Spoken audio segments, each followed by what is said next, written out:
Hi, my name is Sermons Gillis, and I'm a member of Unity of Charleston. Now, whether you are considering joining Unity of Charleston or you are a member already, I think you'll be interested to learn about some of the lives and interests of our Unity members. So this morning, we want to welcome Nance Dennis.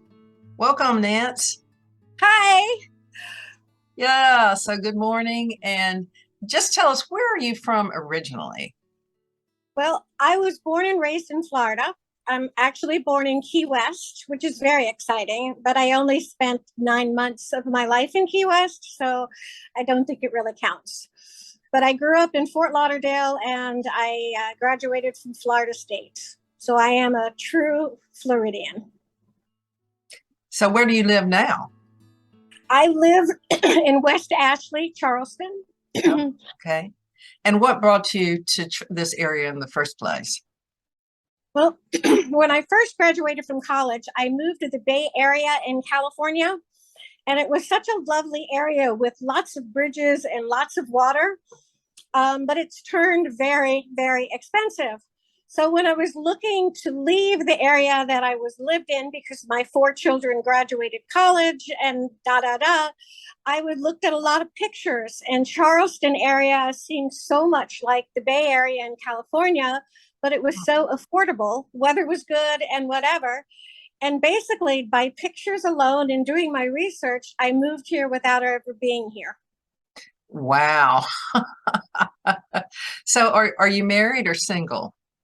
I was married for 27 years. At the end of my marriage, my children went to college, graduated, and whatever.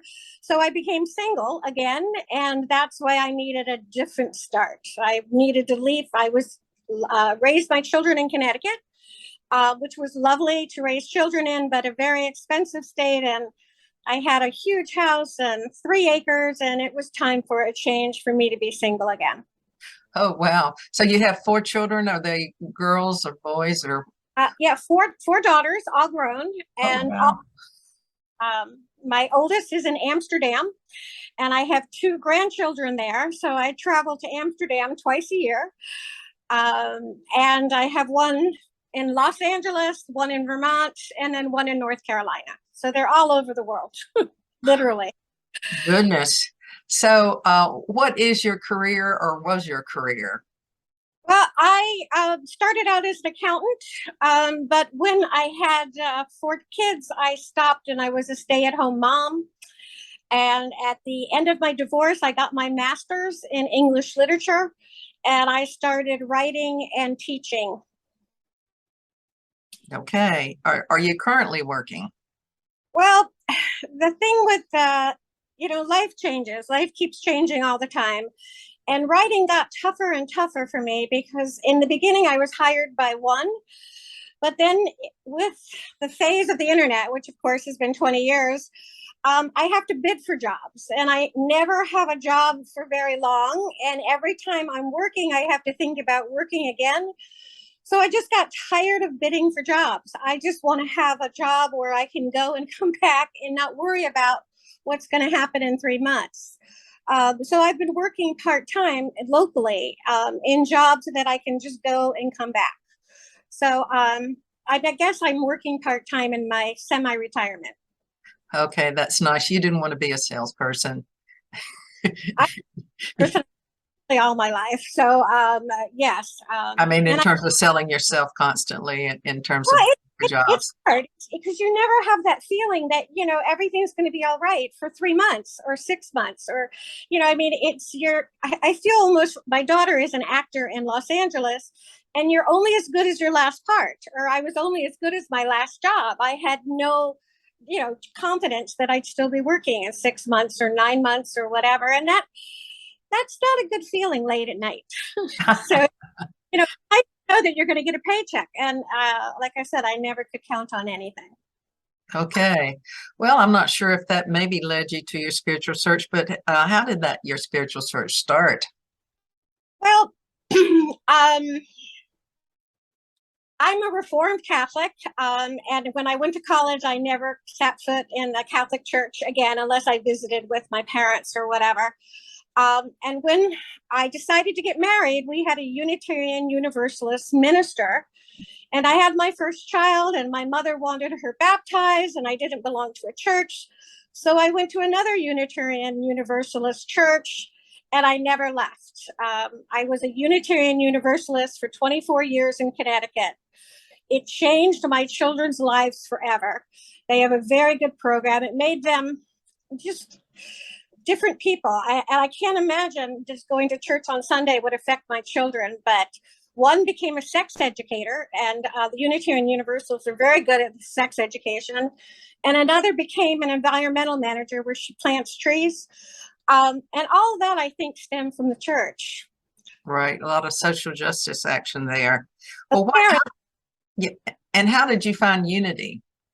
Well, I loved my church in Connecticut. And when I got here, I looked for the Unitarian church, but, not knowing people, and it just didn't ring right with me. It was very socially conscious, but I felt it was lacking a heart. I needed something to be more about me. And a friend of mine told me to go to Unity. And after visiting it 3 times, I never left. I think the big things about Unity is they tell you that God is good, all the goodness comes from God, and that we all have God inside of us. And I love, love, love the leaders of the Unity Church in Charleston, from Elizabeth to Ed to Scotty. They've all been very, very incredible, very beacons in my life. Wonderful. So what, if you could give just a few sentences, what would you say the philosophy of your life is? I'm a mother of 4, probably to be kind. I think kindness comes from your heart. And I think when you do things in kindness, it always comes back in a way. Thank you. And what are some of your favorite books or authors? Or maybe, just what you're reading now? Well, when I get divorced, I got my English literature degree. So I read quite a lot. I loved the Anne Lamott book that we just read. In fact, I thought it was actually one of the better books I've ever read. Anna Quinlan changed my life forever. She was kind of a reporter, and that's kind of the writing that I did, nonfiction reporting. I liked Elizabeth Berg is one of my favorites. And actually Charles Dickens is actually one of my favorite. And Dante, actually, I love Dante too. So it's kind of a little bit eclectic. Right. Well, we can tell you're an English literature major for sure.